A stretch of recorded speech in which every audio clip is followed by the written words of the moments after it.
cost of that, I think I calculated out, it might be $20,000 or $25,000 in the grand scheme of things. It adds up, and if you were in the Lower Mainland, that cost could be $100,000 in tax for something that's worth $1 million or a few $1 million. So it is a kind of principle, but there is some cost attached to it, and every dollar will count. That's brilliant.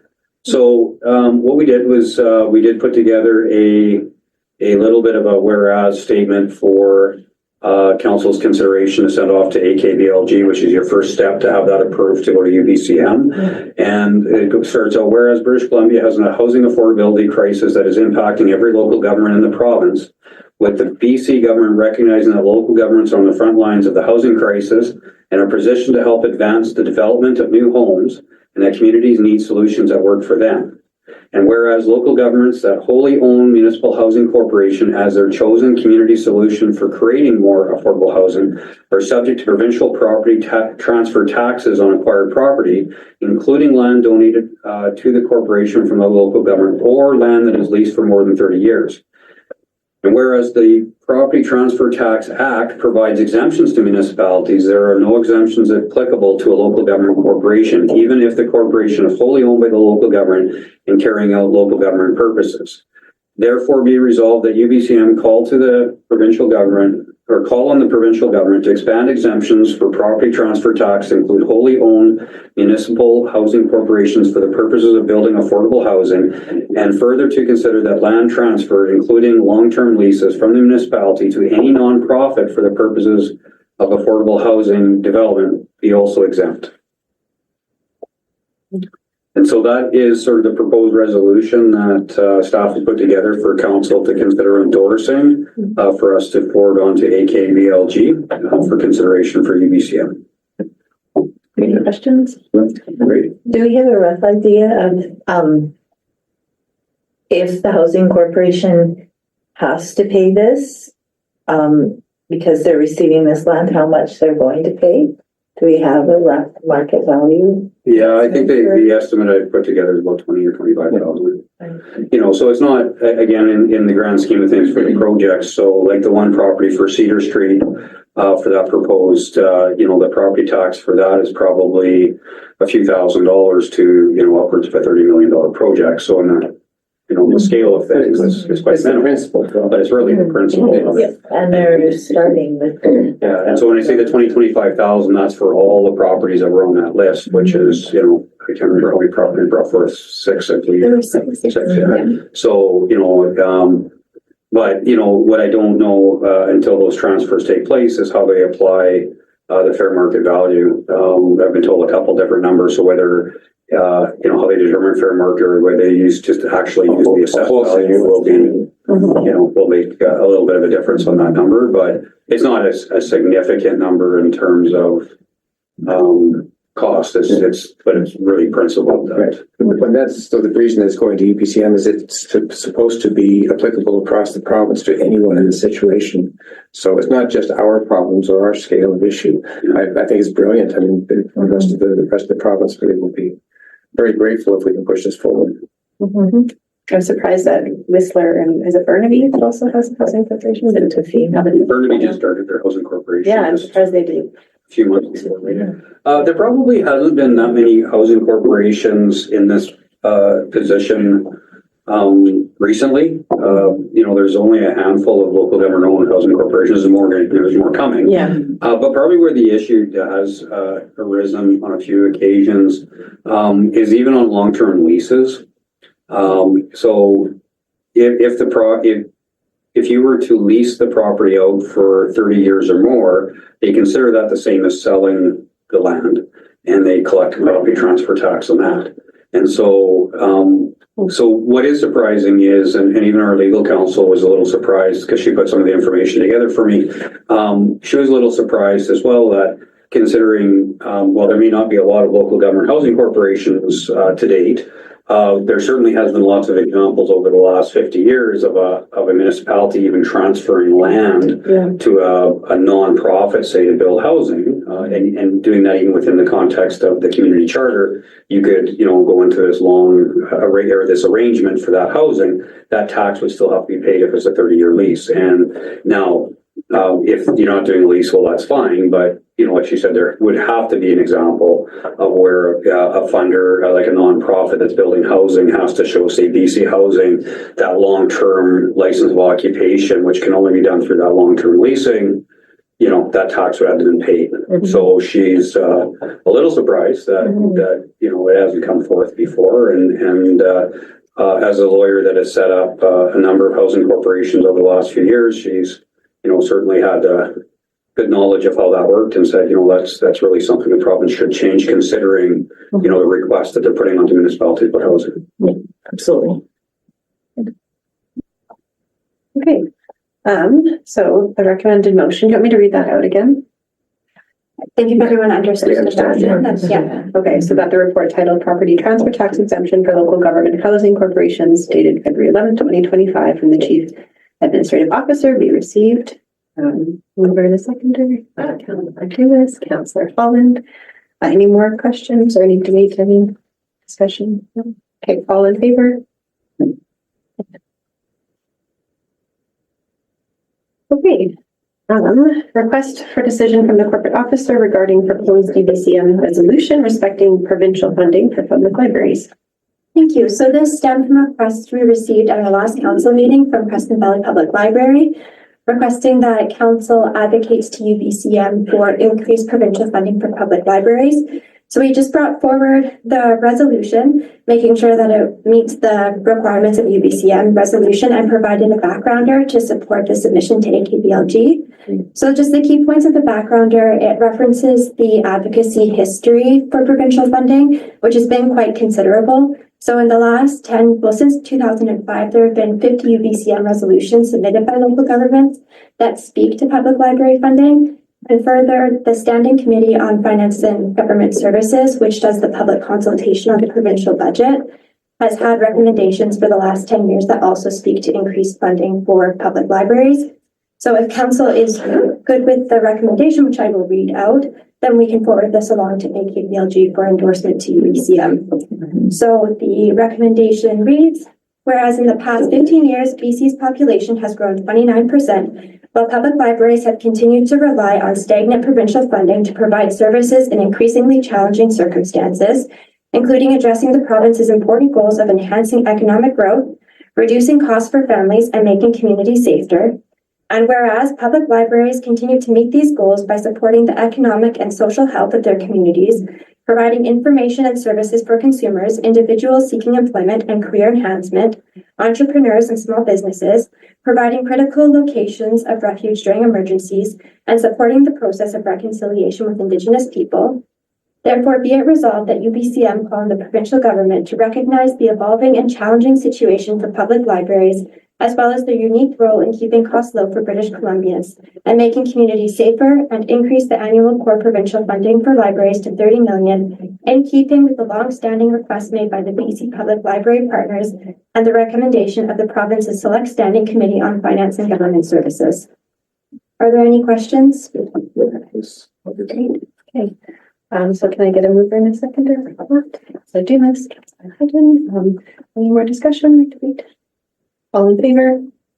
Okay, and a request from the Chief Administrative Officer regarding maternity and paternity leave benefits. Okay, thank you. And actually, I realized that the name that, and I made sure I corrected the name of the policy in that. So really, it's maternity and parental leave benefit policy, which we did discuss at a committee of the whole recently. And so currently, the town doesn't provide any supplemental benefit program for employees related to maternity or parental leave. This policy provides a wage supplement up to 75% of the regular wage, less any employment insurance benefit for exempt staff. Much of the background information for this is the same as the committee of the whole report that you guys seen a few weeks back. There was a couple of minor changes to the policy just from the draft that you've seen for just a little bit of clarity. And so our corporate officer had sort of cleaned that up a little bit for us to make sure it was a little bit more clear about that. I did include, not that it really matters, but I wanted to make sure that we understood about our responsibilities in providing leave under the Employment Standards Act and Regulation Part 6, Section 50 and Section 51. So there is a requirement that you have to have leave, just so that if anybody was on the other side going, well, we don't even really want people to leave work, but that's not really your choice. You do have a requirement to provide the leave. But I think that was about it. That was only changes to the policy as it was drafted previously. And so if council had any questions related to policy, I could answer those now. Any questions? It's a great policy. Okay, so I'll read motion. So that's a report titled Maternity and Parental Leave Benefit Policy dated February 11th, 2025 from the Chief Administrative Officer be received for information. That council adopts policy number 001017, Maternity and Parental Benefit Program, providing a supplemental wage benefit to Town of Creston exempt employees during maternity and parental leave for up to 6 months. Can I get a mover and a seconder? Councillor Baldwin, Councillor Houghton. Any more discussion? No? All in favor? Okay, and moving on to community services, the report from the manager of community planning and development. I think this is the Chief Administrative Officer. Regarding the 2025 Farmers Market License of Occupation updates.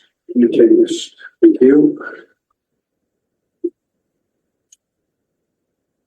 Sorry, I didn't really write the report, so I'm just bringing it up.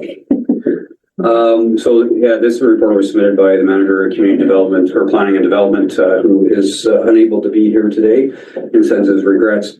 And so what this is just as a real just informational thing, and in particular because there's been some conversation based upon no decision being made yet. So we just wanted to sort of be in front of it a little bit and just give council a little bit of understanding what's going to be taking place. So the license of occupation for the farmers market expires in October 2024. There'll be a requirement to update that license of occupation. All staff wants to be able to do is provide council updated information of any changes or material changes, and particularly for council to make an informed decision on reissuing the license of occupation. So there will be a staff report coming probably mid-March. I'm not entirely sure the exact date, but probably middle of March, and to give you that updated information for the renewal. Currently, right now, is the license of occupation is provided for a $1 fee. Council certainly can do that, but we want to make sure you have the current information to be able to turn around and say that we still want to continue doing it for $1 because there has been some material changes. So outside of that. Yeah, so sorry, he's actually, Joel had a date in here, March 11th is when he plans to present those changes to council. So in the meantime, if anybody was to ask, you can just say stop or just putting together material changes, and you'll have a report in March for you guys to review at that time. Good. Any questions? Okay, so that the report titled 2025 Farmers Market License of Occupation dated February 11th, 2025 from the manager of community planning and development be received for information. Councillor Baldwin, Councillor Houghton, all in favor?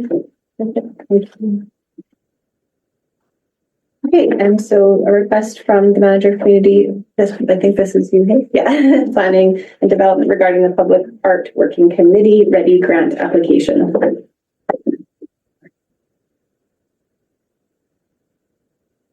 you. So our public art working committee has had a few meetings now and has settled on a project that they would like to pursue for 2025. The committee would like to install a mural on the hospital generator to support the hospital's efforts to create a healing garden at the entrance of the hospital.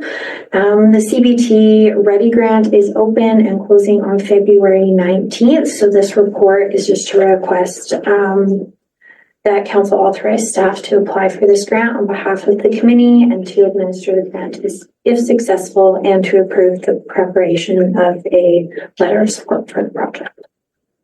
Any questions? I didn't see any amounts in there. I'm just trying to figure out if the Ready Grant is reduced, as they often are. Is the town prepared, or is the working group prepared to make up the difference? I think we'll just keep looking for grants at that point. Yep. If we're unsuccessful, or yeah. So until you've got the money in hand, you won't move forward. Is that what you're saying? Yes. Okay. Yeah, go ahead. I just, the committee does have $10,000 that they could potentially, if they just needed a bit of money to top up in the budget for the committee to spend on art installations. So there's some potential. Yeah, there is some there in the budget. We are kind of hoping to use that for relocating some sculptures and some sculpture maintenance. But yeah, definitely if it wasn't a significant cost, there's but there. Okay, so I'll read the motion. That the report titled Resident Directed Grant Application for Installation of Mural dated February 11th, 2025 from the Manager of Community Planning and Development be received for information, and that Council authorizes the preparation of a grant application to the Columbia Basin Trust Resident Directed Grant Program by staff on behalf of the Public Art Working Committee, and that Council authorizes staff upon receipt of the grant to administer the funding to complete a mural project on the Creston Valley Hospital generator, and further that Council approves the preparation of a letter of support for the Creston Valley Hospital generator mural project. Councilor Hall, all in favor? Okay, and I think this is you again on development fees regarding fees and charges amendment bylaw. You bet, thank you. So last council meeting, council gave first, second, and third readings for the fees and charges amendment bylaw. The amendment bylaw is really just intended to increase the minimum threshold for requiring residential for-profit business licenses. So the motion or recommendation at this point is just to adopt the bylaw. Okay, and I'll do this in two so that the council, were there any questions? Sorry, do that first. The council receives the report titled Fees and Charges Amendment Bylaw number 2024-2025, adoption dated February 11th, 2025. Mover and a seconder. Councillor Horton, Councillor Holland, all in favor. Great. And then the second part is that Fees and Charges Amendment Bylaw number 2024-2025 be adopted. A mover and a seconder again. Councillor Dumas, Councillor Baldwin, all in favor. Great. Okay, and then moving on to the zoning amendment bylaw. Thank you. So last December, staff brought forward a council report for consideration to allow childcare as a primary use in all zones. At this meeting, council directed staff to prepare an amendment bylaw for council consideration. The proposed amendment bylaw is in alignment with the OCP, so no public hearing is required for this process.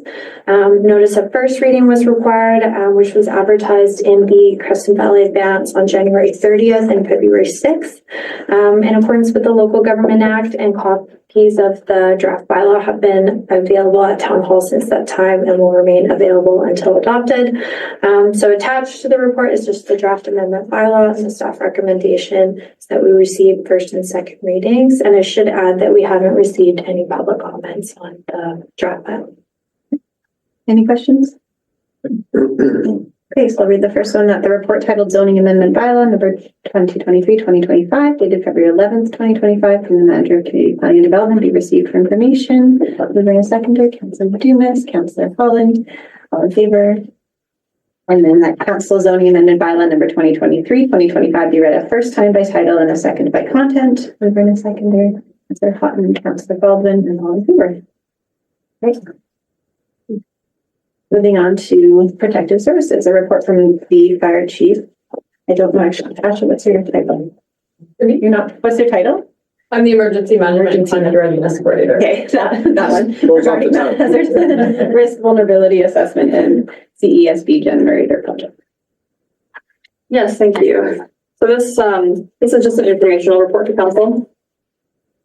The first part is just to notify council that we did receive funding from UBCM through the CEPF, the Community Emergency Preparedness Fund, in the amount of $150,000. So with council contribution of $30,000, the total cost will be $180,000 for the project. This will help us inform our emergency and strategic plans, and can help with our planning and land use decisions that consider hazard mitigation. We do intend to put out a request for proposal for consultant in Q2 of this year, and then hopefully the project will be finished by Q1 next year. Any questions on that? Ask about the amount again. How much is the town putting? 30,000. 30,000. The reason is It because, said 67,000. for the HRVA portion, This only is for the generator. Generator. Yeah, I'm talking. Yeah, just for the Sorry, HRV at the top, yeah. my apologies. no, that's okay. 30,000, the 20% was due to the fact Sorry, that, it's further up, yeah, sorry. Yeah. so the CEPF grant only allows us to consider natural hazards. And so the 30,000 will be for the non-natural portion of the HRVA. Okay, any more questions? Okay, so that the report titled Hazard Risk and Vulnerability Assessment. I just want to consider that Generator. over the generator. Oh, sorry. Yeah. Okay. But that's 150 in my mind for Yeah. that. It's- Well, Yeah, no, fair enough. So this part of the portion is the Yes. completed project. Okay. And so this generator has been installed. We started the project last year. The total project expenses came out to 217,500, which was 45,000 under budget. Makes Stefan happy. And then Columbia Basin Trust contributed 69% of the project in the amount of 150, and the town contribution ended up being 67,500. Great. Okay, any questions?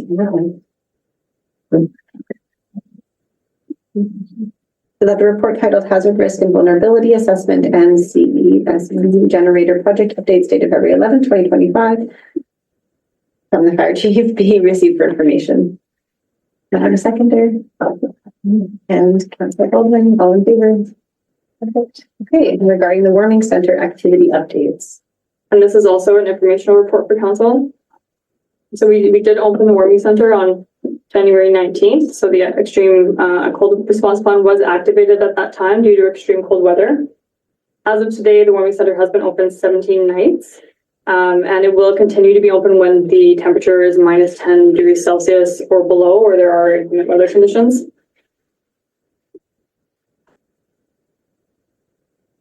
When the warming center is open, it is staffed with 2 individuals, and there is a security guard there as well. There are no beds as a requirement of the EMCR funding, but there is a seating area and snacks and warm drinks available for people. As an updated total to council report, there were 12 individuals that visited the warming center with an average of 4 to 5 visitors per night. In terms of the living situations that we know of, 3 of the individuals are residing in the tents behind the building. 2 individuals live in an RV in the RDCK. 1 individual lives out of their vehicle. 1 is without any type of shelter. Staff are unsure of the living situation of 2 of the individuals, and 2 of the individuals were just visitors from social services sector. Mhm. There were 2 incidents that occurred resulting in calls to the RCMP. Both have been resolved. And in terms of finances, the province EMCR did approve funding for staffing, security, cleaning supplies, and snacks and drinks. So the expenses to the town include the building utilities, standby pay for the bylaw officer, which we utilized for the first 3 nights before we had security, building and maintenance materials, with the total cost just to the town between 1,000 and 1,500 so far. Yeah. Great. And any questions on that? yeah, no, it's okay. I'm just curious, the warming center, do we have the ability to deny admission to the facility if people are causing problems? Like you speak about 2 incidents requiring our safety involvement. So I'm just curious, does the legislation allow that, or because it's extreme weather, we have to just manage through those situations? It's really up to the town of Creston as we are managing facility, and it's our choice to open it. We don't have to activate. In those situations, it was determined that those individuals did not need to be banned, but it was discussed with staff. If it was, we thought they were too violent to be in, or it was unsafe for staff, then they would be banned. Any more questions? Okay, that the report titled Warming Center Activity Update dated February 11, 2025, and the fire chief be received for information. A mover and a seconder. Councilor Dumas, Councilor Baldwin, all in favor. Great. Okay, and a request for decision again regarding amendments to the disaster response plan. Thank you. So staff are bringing recommended amendments for the plan, which do align with the current provincial legislation and reference the Emergency Disaster Management Act, otherwise known as EDMA. These amendments were reviewed and approved by the Emergency Planning Committee on January 28th. And an overview of the amendments includes updating the verbiage to include EDMA, enabling the Emergency Management Coordinator to activate the EOC, the addition of the EM Coordinator and a representative from Lower Kootenay Band to the Emergency Planning Committee, additional options for working subcommittees, which include critical infrastructure, logistics and resource management, and business continuity, the addition of a tertiary EOC location, revisions of key emergency operations center staff positions, amendments and additions to departmental roles and responsibility descriptions, and updated information for local volunteer agencies. EDMA tells us that we must have an emergency management plan that also considers all 4 phases of emergency management, identifies roles, powers, and duties, outlines the requirements for emergency resources, outlines procedures for engaging emergency systems, describes emergency management training and exercise programs, provides measures to mitigate any adverse effects of an emergency on individuals who may experience intersectional disadvantage, of vulnerable individuals, animals, places, or things, and describes measures to promote cultural safety. The plan must also include a plan for the evacuation and care of individuals and animals in the area, include a description of each area whose traditional territory or treaty area where the emergency management plan applies, and cooperate with Indigenous peoples for each area described. There are further regulations coming this year. It's anticipated for summer 2025. And these regulations could mean either an amendment to the existing plan or new plans, depending on what they are. They will include requirements for emergency resources, procedures for engaging emergency systems, emergency management training and exercise programs, emergency mitigation measures, cultural safety, consideration of vulnerable populations, and Indigenous consultation and cooperation. Staff are requesting that Council adopt the recommended amendments to this plan. Any questions? So that the report titled Amendments to the Disaster Response Plan dated February 11th, 2025 from the Fire Chief be received for information, and the Council adopts the attached disaster response plan with the recommended amendments from the Emergency Planning Committee. Moved by the seconder, Councillor Baldwin, Councillor Houghton, all in favor. Perfect. Okay, lastly, request regarding amendments to the emergency management bylaw. These amendments also align with the current legislation, referencing EDMA. The amendments bylaw was reviewed and approved at the January 28th Emergency Planning Committee as well. And the amendments consider EDMA, included definition for the EM coordinator, and adds the EM coordinator and a Lower Kootenay Band representative to the Emergency Planning Committee. So in addition to relationship building and reconciliation, the addition of Lower Kootenay Band representative to the committee may help the town meet our legislative requirements to consult and cooperate with Indigenous government bodies whose traditional territories are included in the area where our emergency management plan applies. So we are requesting first, second, and third reading. However, Councillor Baldwin brought up a good point right before this meeting that in the bylaw, in section 8.6, we do speak about an emergency operations center director. Now, I wanted to point out that this is different from our emergency director. The emergency director is the director of our overall emergency management organization, whereas the emergency operations center director is whoever is leading the emergency operations center at the time of an emergency. And so this could be, it would be the first person walking in the door, and then it will be replaced with the most experienced person as they're coming in. So likely it would be Mike or Jared or myself, depending on who's in there. So what are your committee assignments? And is I'm appointed as the EOC director. So, and Asha is describing it correctly. It's your EOC director starts out as being the first person that's there, and then as it grows, you'll get to your assigned person. Just as I read it through, I was thinking, is this not intended to be the emergency management director, or is this? It's intended not to be. Okay. Yeah. Sorry. It could be, but It could be, or it could be you, if that's what we needed, right? Is it needs to be the right person for the right incident, for the right duration. Yeah. And it changes throughout a day because your emergency management director isn't working 24/7. Right. And so you'll have a director that works in the evenings, for an example, it'll be a different person. And so it's a role. It's a role that's fulfilled during an event. So technically, right now, we do have our level 1 EOC activated, and I'm the director because we just need one person right now managing it. Yeah. But if council wishes, I can add a definition for that in the bylaw and bring it back. It was the first question that jumped out at me. I just read through it and I went, oh, who is this function? It's not defined anywhere, and it doesn't seem to be something that's preset. As you say, it's the first person who walks through the door to the center. So again, council has appointed me as the EOC director, and I can appoint whoever to be in that role. So council has not, it is predefined. It's in your committee list that you guys just went through last week. It's in that list. Fair enough. And so council has identified and appointed me as the EOC director. And through managing emergency management, as Asha pointed out, at level 1, she is the emergency or the EOC director and it's just for the organization chart for the EOC. It has nothing to do with town operations. It's just literally for the EOC. Yeah, I'm satisfied with that. Any other questions? No. Okay, so I'm reading these in 3 different motions. So that the report titled Amendment to Emergency Management Bylaw 1960-2022 dated February 11, 2025 from the Fire Chief be received for information. Councillor Dumas, Councillor Houghton, all in favor. And then that the Emergency Management Amendment Bylaw number 2022-2024 be read a first time by title and a second time by contents.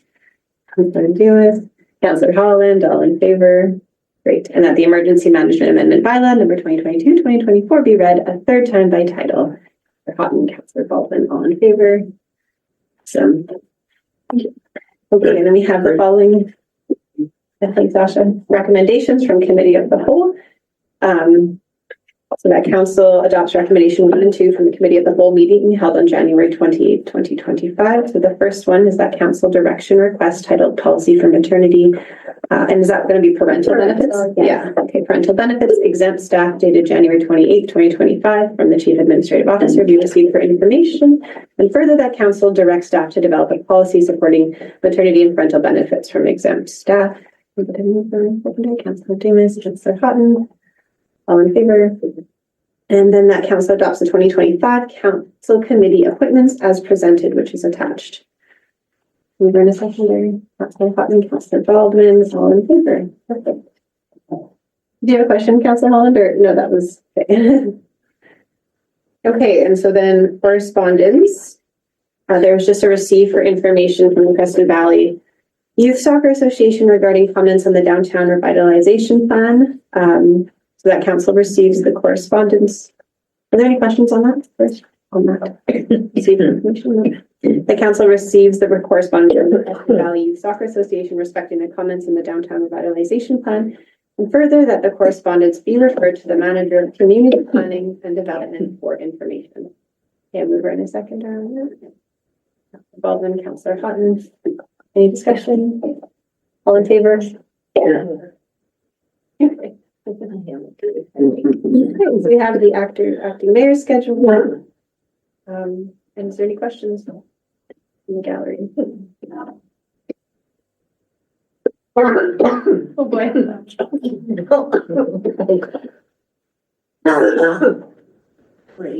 It's Councillor Holland's fault. Yeah, I feel your pain. It's nonstop for about 3 weeks. No, not at all. Okay, and then we don't have a closed meeting, so can I get a motion to adjourn? Councillor Baldwin. Lovely job. Great job. Yeah. Your worship. Exciting. That's It's a record. 501. Yeah. Nicely done. Not got a Jim Elder record, but. For council's information, so I will be starting tomorrow for 2 weeks. Yeah. Political council next week. The council meeting of the 25th, I may or may not attend online. This 50/50. Yeah. Likely I will because I'll be likely to be available. Not be fair in person. Yeah. Stefan Clausen is the acting town manager, so. Anything comes up, if you send me an email, it'll send you an email thing. He's in charge. Yeah. And you can use that, we were adding extra duties, of course, I fall. Sorry. That's today. Oh, no. Okay, good. Moving on. Bye, Megan. That's it, we're done. Bye, Megan.